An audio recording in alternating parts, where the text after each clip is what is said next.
Assalamu alaikum wa rahmatullahi wa barakatuh. وعلیکم السلام. MashaAllah, so wonderful to be back here. السلام علیکم. میں ٹورنٹو میں پیدا ہوا. میرا تعلق ایک ہندو پریوار سے ہے. میرا پورا پریوار انڈیا سے ہجرت کر کے یہاں کینیڈا میں آ کر آباد ہوا. لہٰذا میری زندگی ایک ملے جلے ہندو اور کینیڈین کلچر میں گزری ہے. میں جب بھی اپنے اسلام قبول کرنے کی کہانی بیان کرتا ہوں تو میرے دل میں سب سے پہلے اپنی ماں کا خیال آتا ہے. مجھے اپنی ماں سے سب سے زیادہ محبت ہے اور میری خواہش ہے کہ اللہ سبحانہ و تعالیٰ ان کو اسلام کی سمجھ عطا فرمائیں اور وہ بھی اسلام قبول کر لیں. آمین. کیونکہ میں جانتا ہوں کہ اسلام ایک کھرا سچ ہے اور خدا کی طرف جانے والا حقیقی اور صحیح روحانی راستہ ہے. پہلے میں تھوڑا سا اپنا بیک گراؤنڈ تعارف دے دوں کہ میں ایک انڈین ہندو فیملی میں پیدا ہوا. ہم براہمن ہندو ہیں. میرا مطلب ہے کہ تھے. ظاہری بات ہے کہ اب اسلام قبول کرنے کے بعد میں ہندو ہی نہیں ہوں تو براہمن کیسے. انڈیا میں ہماری فیملی جس شہر سے بلانگ کرتی تھی وہاں پر مسلمان بھی کافی بڑی تعداد میں موجود ہیں. اس اعتبار سے میں مسلمانوں کی بھاشا، ان کے کلچر سے کافی حد تک واقف تھا. اس سمے تک مجھے انڈین مسلم کلچر اور اسلام میں فرق بھی نہیں پتہ تھا اور میں مسلمانوں کی بہت ساری کلچرل چیزوں کو ان کا دین سمجھتا تھا. یہ حقیقت مجھے اب پتہ چلی ہے کہ کلچر اور مذہب دو الگ الگ چیزیں ہیں. جیسا کہ آپ میں سے اکثر لوگ جانتے ہیں کہ انڈیا کے سیاسی حالات کے مطابق وہاں پر مسلمانوں کے خلاف بہت زیادہ نفرت پائی جاتی ہے اور انڈین ہندوؤں کی اکثر تعداد مسلمانوں کو اچھا نہیں سمجھتی. اسی مسلمانوں کے خلاف نفرت نے ان کے ذہنوں پر ایسے تالے لگا دیے ہیں کہ مسلمانوں کے خلاف ہر بری بات کو وہ لوگ بغیر تحقیق کیے، بغیر تصدیق کیے سچ مان لیتے ہیں اور مسلمانوں اور اسلام کی ہر اچھی چیز ان کو جھوٹ اور فیک لگتی ہے. حتیٰ کہ میں ایسے ہندوؤں سے بھی ملا ہوں اور ان کو جانتا ہوں جو کہ مسلمانوں کی تعریف میں ایک شبد بھی سننا پسند نہیں کرتے. نہ وہ تحقیق کرنا چاہتے ہیں کہ سچ کیا ہے.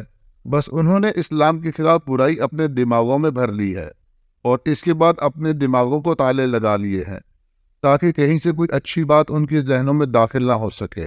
اور میں ایک ایسے نفرت والے کلچر سے نکل کر اسلام کی طرف آیا ہوں، جبکہ بچپن میں اور لڑکپن میں میری بھی یہی سوچ تھی کہ میں بھی مسلمانوں کو پسند نہیں کرتا تھا. مجھے یاد ہے کہ اپنی ٹین ایج میں میں نے ایک سمر کیمپ میں حصہ لیا تھا. تب میں نے اپنی کولیگ سے کہا تھا کہ میں اسلام قبول کرنے سے پہلے مرنا پسند کروں گا. میں چاہوں گا کہ مجھے موت آ جائے اس سے پہلے کہ میں اسلام قبول کروں. استغفر اللہ. اللہ مجھے معاف کرے، یہ بہت ہی گمراہی والے الفاظ تھے. میں ایک ہندو گھرانے میں پیدا ہوا تھا جہاں اسلام اور مسلمانوں کے بارے میں اچھے خیالات نہیں پائے جاتے تھے. اسی لیے میرے منہ سے ایسے گمراہی والے الفاظ نکلنا ایک عام سی بات تھی. جیسا کہ میں نے پہلے بھی بتایا کہ ہمارے ہندو معاشرے میں اسلام مخالف پروپیگنڈا کتنی زیادہ مقدار میں کیا جاتا ہے کہ اس پروپیگنڈا سے متاثر لوگ سچ سننے کے لیے تیار ہی نہیں ہوتے. یہی صورتحال میری بھی تھی. میرے دل میں بھی مسلمانوں کے لیے اچھی سوچ نہیں تھی. اگر آج سے 5 سال پہلے مجھ سے کوئی پوچھتا کہ کیا تم اسلام کو پڑھنا چاہو گے تو میں کہتا کہ بالکل نہیں.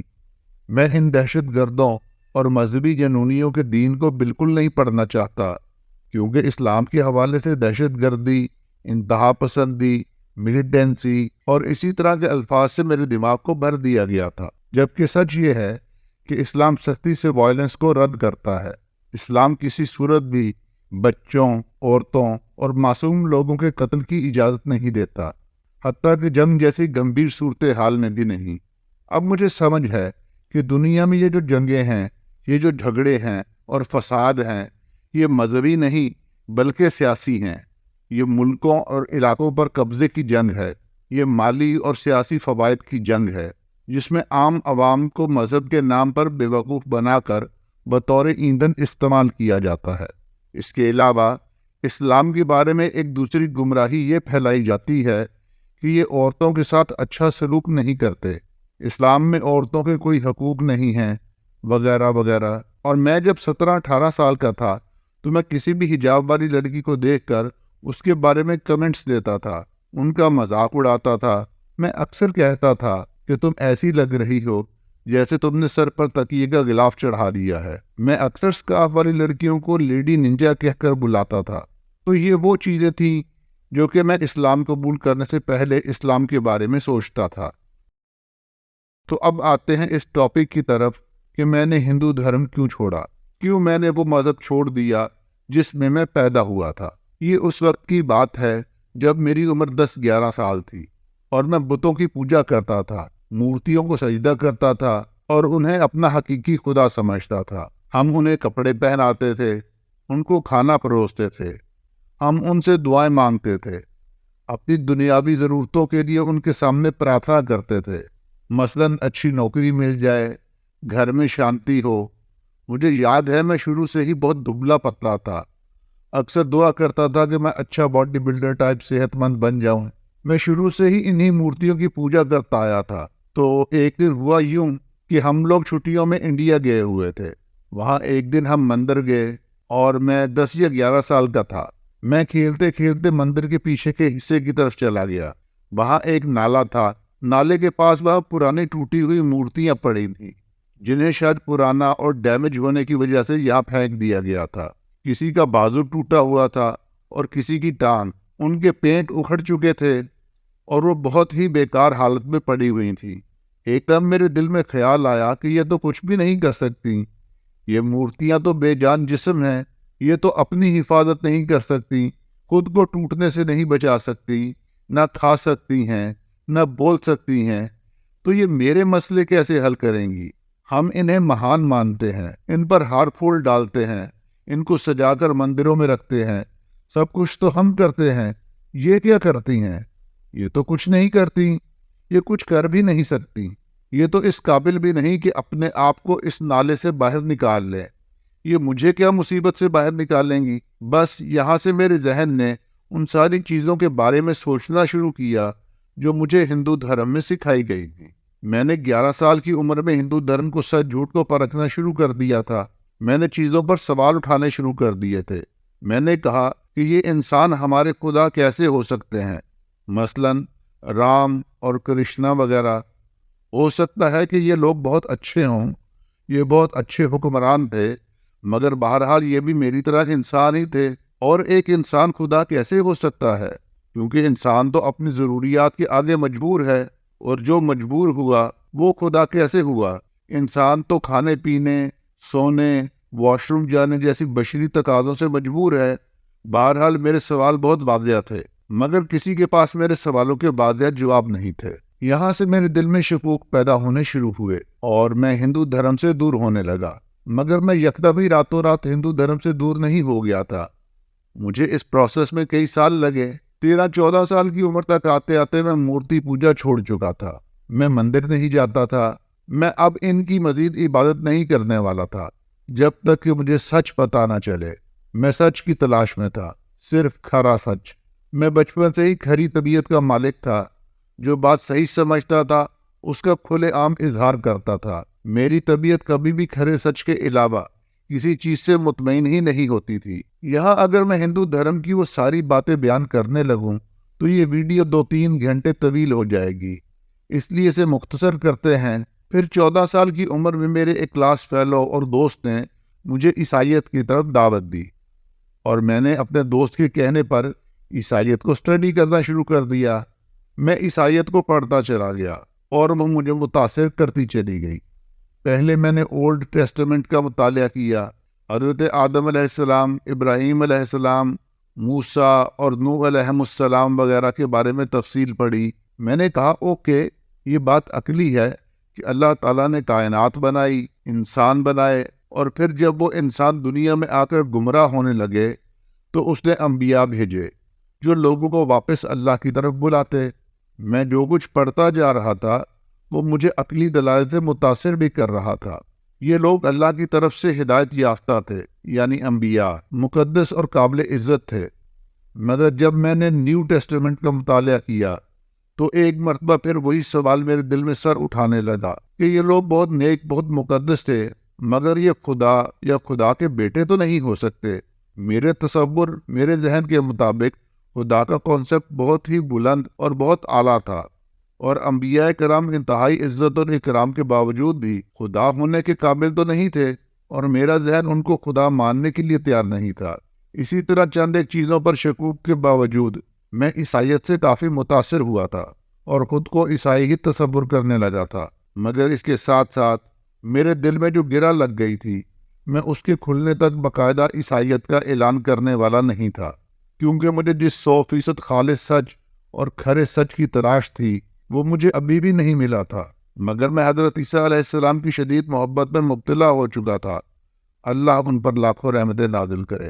اور میں اس شخص سے محبت کیوں نہ کروں جو لوگوں کو ایک اللہ کی طرف بلا رہا تھا، مگر میرے عیسائی دوست کے اس جملے نے ایک دن مجھے چونکا دیا، جب اس نے کہا کہ کیا فائنلی تم عیسیٰ کو خدا ماننے کے لیے تیار ہو؟ میں نے چونک کر اس کی طرف دیکھا اور کہا، ایسا کب ہوا؟ میں تو انہیں گاڈ کا ایک نیک بندہ سمجھتا ہوں، جیسا کہ انہوں نے خود نیو ٹیسٹمنٹ میں کہا ہے کہ وہ گاڈ کی طرف بلانے والے ہیں، تو پھر وہ خدا کیسے ہو گئے؟ میں تو اس کئی خداؤں والے مذہب سے نکل کر آیا ہوں، کیا تم مجھے واپس وہیں لے جانا چاہتے ہو؟ میری نظر میں کسی بھی مذہب کی سچائی کا معیار یہ ہے کہ وہ آپ کو کس خدا کی عبادت کی طرف بلا رہا ہے۔ کیا وہ جس کی طرف بلا رہا ہے وہ واقعی خدا ہے؟ کیا وہ تمام خدائی طاقتوں کا مالک ہے؟ کیا وہ ہر قسم کی کمی کوتاہی اور خامی سے پاک ہے؟ اگر ہاں تو پھر وہ سچا دین ہے، اور اگر نہیں تو وہ دین ایک سے زیادہ خداؤں یا خامیوں والے اور کمزوریوں والے خدا کی طرف بلا رہا ہے، تو پھر وہ دین حق نہیں ہے۔ باقی ساری باتیں تو ہر دین میں ہی اچھی ہوتی ہیں کہ جھوٹ نہ بولو، چوری نہ کرو، کسی کا نقصان نہ کرو، یہ سب تو کامن ہے۔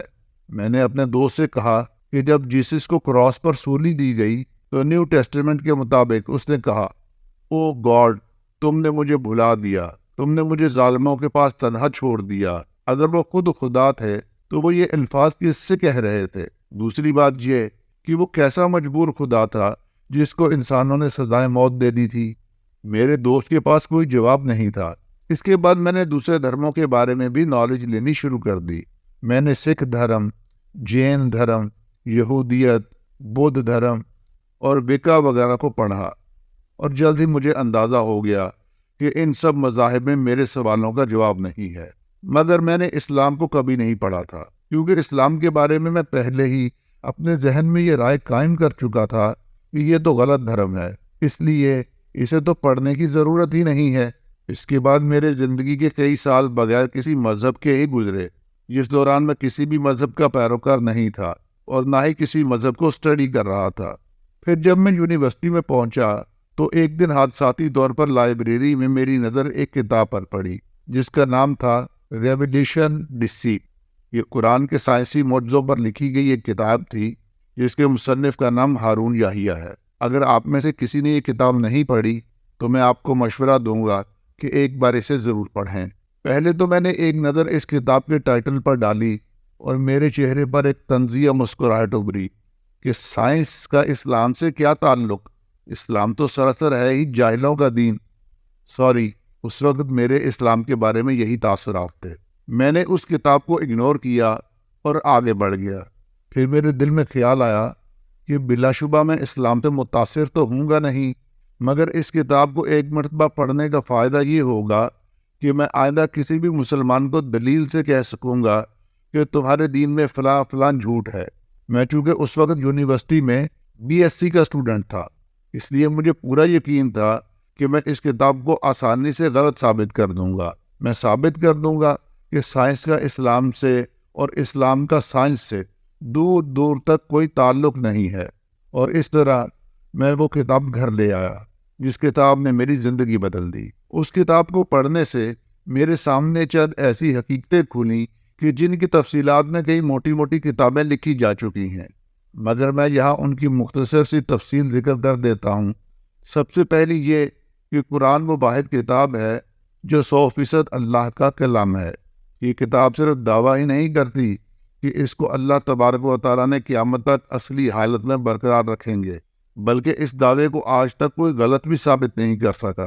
آپ دنیا کے کسی بھی کونے میں جا کر قرآن مجید کا کوئی بھی نسخہ لے لیں، آپ کو زیر، زبر، پیش، کوما تک تبدیل شدہ نہیں ملے گا۔ آپ اس کی آیات، اس کے مضمون کو پڑھیں، آپ محسوس کریں گے کہ اللہ تعالیٰ آپ سے باتیں کر رہے ہیں۔ ہر لفظ، ہر آیت اللہ کی باتیں ہیں۔ جبکہ اس کے برعکس آپ بائبل کو پڑھیں جو کہ دعویٰ کرتی ہے کہ وہ بھی خدا کا کلام ہے، مگر آپ کو پتہ چلے گا کہ اس میں ایک بھی آیت اللہ کی طرف سے نازل کردہ نہیں ہے، بلکہ وہ اصل بائبل کا ترجمہ ہے جو انسانوں نے لکھا ہے۔ ساری کی ساری بائبل جو دنیا میں جتنے بھی ورژنز دستیاب ہیں وہ انسانوں کے لکھے ہوئے ہیں۔ آپ بائبل کو یہ سمجھ کر پڑھتے ہیں کہ یہ رب کا کلام ہے، مگر پھر آپ کو پتہ چلتا ہے کہ نہ ہی یہ اللہ کا کلام ہے اور نہ ہی جیسس کا، بلکہ کوئی تیسرا آدمی اپنے خیالات بیان کر رہا ہے۔ جبکہ قرآن مجید 1400 سال سے بھی زیادہ عرصہ گزرنے کے بعد اپنی اصلی حالت میں لاکھوں حافظ قرآن بچوں کے سینے میں اصلی حالت میں محفوظ ہے۔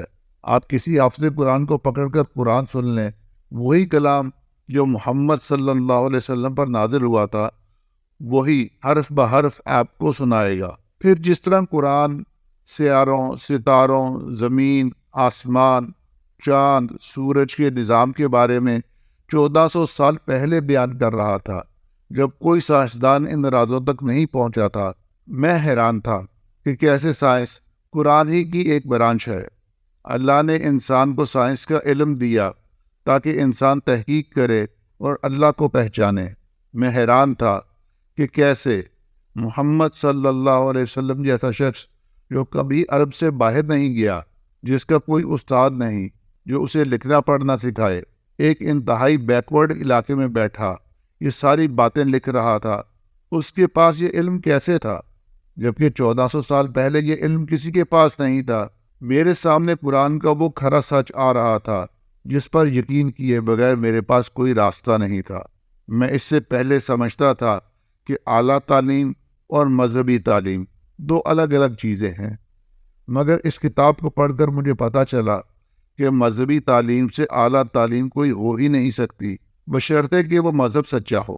میں حیران تھا کہ 1450 سال پہلے کیسے محمد صلی اللہ علیہ وسلم کو فنگر پرنٹس کے بارے میں پتا تھا، کیسے قرآن بتا رہا تھا کہ اللہ تبارک و تعالیٰ نے ہر انسان کو الگ الگ فنگر پرنٹس دے کر بھیجا ہے۔ یہ بات عرب کے دور دراز علاقے میں بیٹھے ایک ایسے شخص کو سوائے خدا کے کوئی اور نہیں بتا سکتا، کیونکہ آج سے 1450 سال پہلے یہ راز گاڈ کے سوا کوئی نہیں جانتا تھا۔ اس کے علاوہ بھی قرآن میں ایسے سائنسی راز ہیں کہ جن کی میں یہاں تفصیل بتانے لگ جاؤں تو ویڈیو بلا وجہ طویل ہو جائے گی۔ بس قصہ مختصر یہ کہ میں قرآن کو پڑھ رہا تھا اور دن بدن اس کا فین ہوتا جا رہا تھا۔ کبھی کبھار تو اس کو پڑھتے ہوئے میں رونا شروع کر دیتا۔ اگر کوئی غیر مسلم سن رہا ہے تو میں اسے کہوں گا کہ اگر آپ نے ابھی تک قرآن کو نہیں پڑھا ہے تو کم سے کم ایک مرتبہ اس کو ضرور پڑھیں، آپ کو پتہ چلے کہ اللہ آپ سے کیا باتیں کر رہا ہے۔ بہرحال مجھے جس منزل کی تلاش تھی مجھے وہ منزل مل گئی تھی۔ میں جس کھرے اور واضح سچ کو کھوج رہا تھا وہ کھرا سچ میرے سامنے تھا۔